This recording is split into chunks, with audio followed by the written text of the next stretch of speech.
Lorsque nous avançons dans la vie chrétienne, nous faisons une découverte surprenante. Les qualités dignes d'éloge que nous possédions au début s'estompent peu à peu et certains traits bien moins attirants se manifestent dans nos vies. Lorsque j'étais jeune chrétien, certaines personnes ont loué ma manière de vivre en imitation de celle de Christ. Mais quelques années plus tard, j'ai découvert consterné que c'était souvent moi qui faisais bonne figure. Ma mauvaise nature reprenait alors le dessus. Même lorsque j'essayais de la contrôler, elle se manifestait de plus en plus.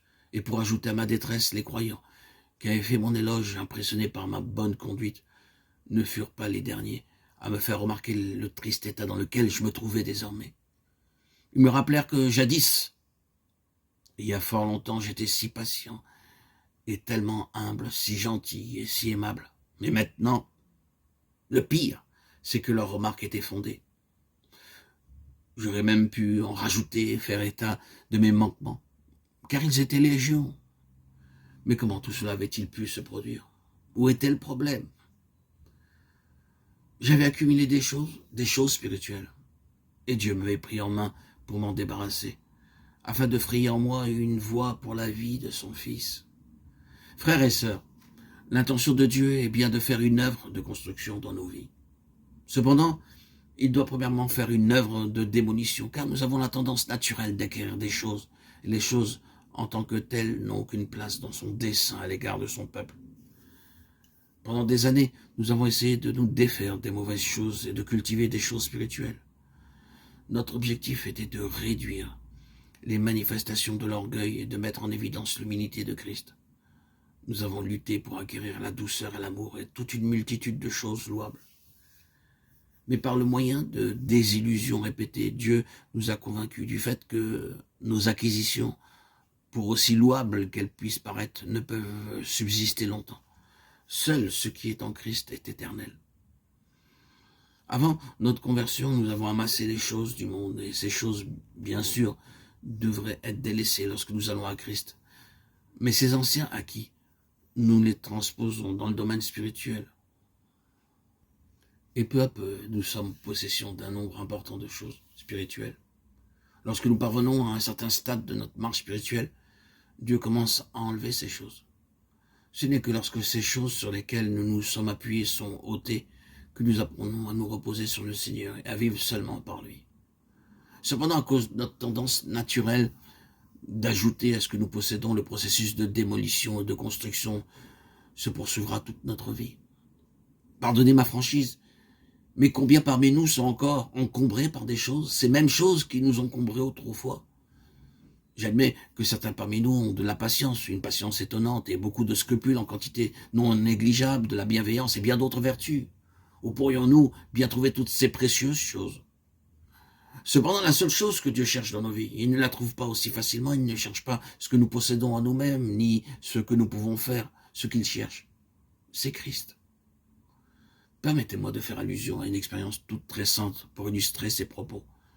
Il y a quelques jours, j'ai appris qu'un frère avait des problèmes chez lui et ma première réaction fut donc d'aller le visiter. En tant que frère, et à cause d'une certaine responsabilité, je ne pouvais faire autrement que d'aller le voir pour lui exprimer ma sympathie et l'aider matériellement, si je le pouvais. Je partis donc vers le lieu où il habitait, mais peu de temps après, je ressentis une étrange fatigue. Pourquoi étais-je donc aussi harassé? En y réfléchissant, il n'y avait aucune bonne raison pour cela. Cependant, progressivement, je compris que ma propre vie était sapée parce que le Seigneur m'avait laissé avec mes propres ressources. C'est moi qui avais été à l'origine de cette noble pensée.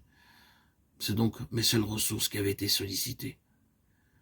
En essayant d'être la sorte de frère décrite dans l'Écriture, Dieu m'avait retiré son support. Il ne pouvait être satisfait par mes efforts à vouloir être comme Christ, mais uniquement par la manifestation de son Christ. En fin de compte, notre seul besoin est de connaître le Fils de Dieu. Lorsque nous le voyons vraiment comme la somme de toutes les choses divines, alors nous réagissons contre tout ce qui entrave le flot de sa vie. Nous réagissons lorsque nous voyons que les choses qui procèdent de Dieu ont été séparées de leur source et sont devenues des biens personnels. C'est en réalisant que Dieu réagit contre tout ce qui lui est offert comme un substitut à son Fils que nous haïrons les œuvres mortes, comme il les hait lui-même. Christ est la somme de toutes les choses divines. C'est une réalité que nous devons accepter maintenant. La reconnaissance sans équivoque de ce fait nous introduira dans le courant de son dessein éternel et nous remplira d'énergie. Demandons à Dieu quelle est sa volonté pour nous. Lorsque nous prenons une décision, nous désirons et nous aspirons à faire quelque chose. Demandons au Seigneur. Soyons lui obéissants.